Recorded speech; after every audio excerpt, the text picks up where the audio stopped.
اللہ کا قرآن کہتا ہے کہ یہ چھوٹی چھوٹی تباہیاں ہیں، یہ چھوٹے چھوٹے نقصان ہیں جو اللہ کی ناراضگی کا باعث ہیں۔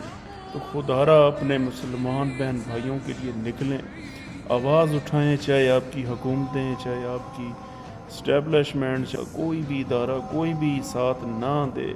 لیکن آپ پر یہ فرض ہے کہ اپنے مسلمان بہن بھائیوں کے لیے نکلیں، آواز نکالیں، جہاں سے بھی نکلتی ہے نکالیں آواز،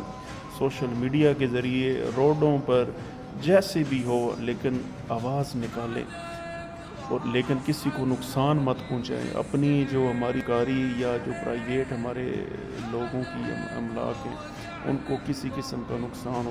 نہ پہنچائیں، اور امن طریقے سے آواز بلند کریں، آواز اٹھائیں، اور فلسطین کے لیے یہ چھوٹے چھوٹے جو عذاب ہم پر نازل ہو رہے ہیں یہ اسی وجہ سے ہو رہے ہیں، آواز نہ اٹھانے کی وجہ سے ہو رہے ہیں۔ کل دیکھا ہے آپ نے کہ کس طریقے سے اسلام آباد، راولپنڈی میں نقصان ہوا ہے، کس طریقے سے،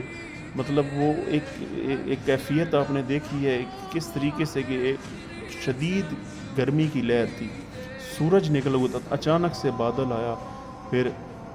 طوفان آیا، آندھی آئی، اور پھر اچانک سے ژالہ باری شروع ہو گئی، اور اتنے بڑے بڑے اولے، اور گاڑیوں کے شیشے ٹوٹ گئے،